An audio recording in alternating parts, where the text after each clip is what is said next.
आओ बहू, तुम्हारा स्वागत है। हाँ बहू, आज से ये तुम्हारा ही घर है।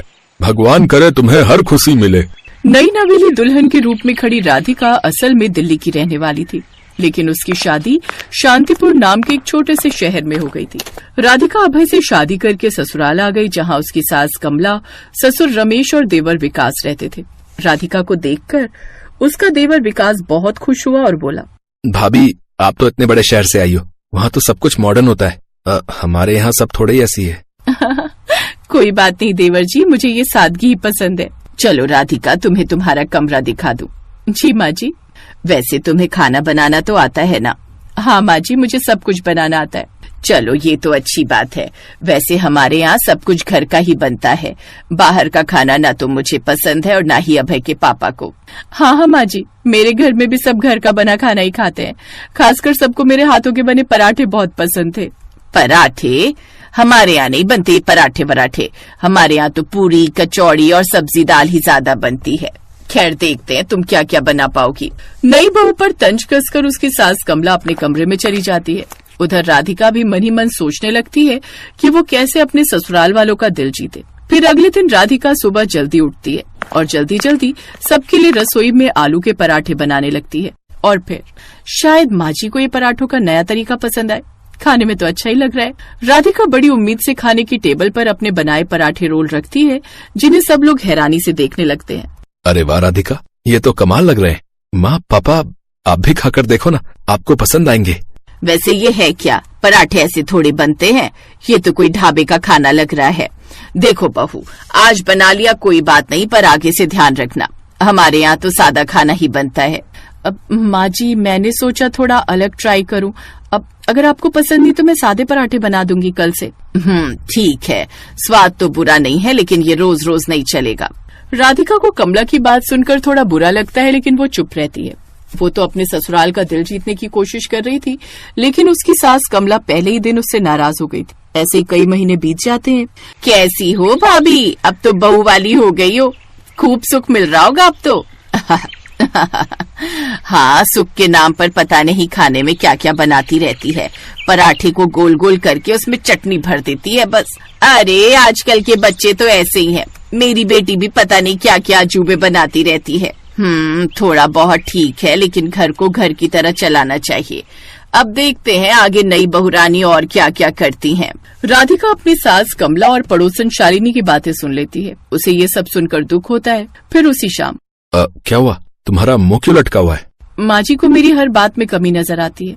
मैं कितनी भी कोशिश करूँ, लेकिन वो कभी खुशी नहीं होती। राधिका तुम अपना बेस्ट कर रही हो, माँ को थोड़ा वक्त दो। वैसे तुम्हारे पराठे रोल्स तो सच में कमाल है।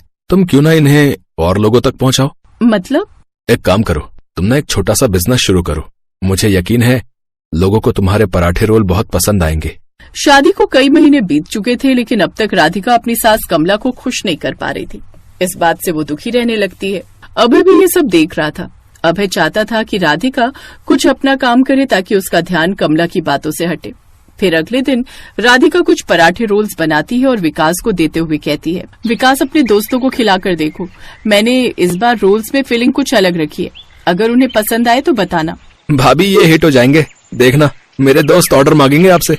चलो भाभी मैं चलता हूँ, शाम को मिलते हैं। विकास उन रोल्स को लेकर कॉलेज चला जाता है और फिर शाम को भाभी पता है, मेरे दोस्तों ने कहा है कि आपका ये पराठा रोल मार्केट में सबकी छुट्टी कर देगा। कुछ दोस्त तो सुबह घर आएंगे, कह रहे थे कि भाभी को पहला ऑर्डर तो हम ही देंगे। सच में? अपने देवर की बात सुनकर राधिका बहुत खुश होती है। धीरे धीरे बात फैलती है और लोग राधिका के घर आकर ही उसे पराठे रोल्स के ऑर्डर देने लगते हैं। वो घर के बरामदे में ही अपने पराठे रोल्स का एक छोटा स्टॉल शुरू करती है। बहन जी, आपके पराठे रोल्स की तो बात ही अलग है। वैसे आप पनीर वाला रोल भी बनाती हो क्या? अभी तो नहीं भैया, लेकिन कल से शुरू कर दूंगी। इसी तरह दिन भर में 5-6 लोग राधिका के हाथ के पराठे रोल्स खाने आते। धीरे धीरे ही सही, लेकिन राधिका का पराठा रोल्स की बिक्री शुरू हो जाती है। फिर एक सुबह भाभी मेरे दोस्तों ने कहा है कि वो अपने परिवार वालों को भी पराठा रोल के बारे में बताएंगे, तो आप बस तैयार है ना? अच्छा चलो देखते हैं। अब वैसे थोड़ा डर भी लग रहा है। दीदी सुना है आप पराठा रोल्स बनाती हैं, एक पनीर वाला बना दो जल्दी से। हाँ अभी बनाती हूँ भैया।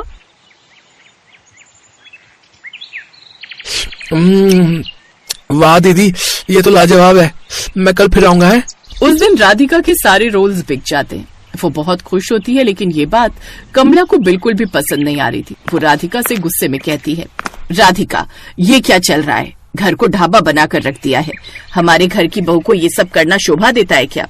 माँ जी, मैं तो बस कुछ करना चाहती थी, और देखिए ना, लोगों को मेरे पराठा रोल कितने पसंद आ रहे हैं। लोगों को तो कुछ भी पसंद आता है, उन्हें तो बाहर की मिट्टी भी चटा दो तो चटकारे लेकर खा जाएंगे। उस दिन भी कमला राधिका को खूब सुनाकर वहाँ से चली जाती है। शाम को राधिका को उदास देखकर अभय उसे फिर से हिम्मत बंधाता है। राधिका, माँ को थोड़ा वक्त दो, वो पुराने ख्यालों की है। तुम अपना काम करती रहो, मैं तुम्हारे साथ हूँ। धीरे धीरे राधिका को ढेर सारे ऑर्डर मिलने लगते हैं।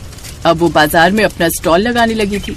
ज्यादा रोल्स के लिए उसे ज्यादा सामान और ज्यादा समय की जरूरत पड़ती है। उधर राधिका कुछ नए रोल्स भी बेचने लगती है। दीदी, आपका चिकन रोल कब आएगा? जी, अगले हफ्ते से शुरू करूंगी।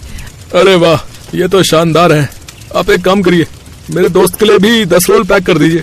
एक तरफ राधिका से सारे ग्राहक खुश थे, तो उधर उसकी सास कमला तो मुंह फुलाए बैठी थी। शाम को वो अपनी पड़ोसन शालिनी के घर जाती है। और बताओ भाभी? क्या बताऊं शालिनी, ये राधिका तो हद ही कर रही है। अरे पहले घर को बाजार बना दिया, अब बाजार में ठेला लगाए खड़ी रहती है। बताओ, भले घर की बहू ऐसे ठेला लगाती अच्छी लगती है क्या? भाभी, पर मैंने तो सुना है कि लोग उसकी बड़ी तारीफ कर रहे हैं।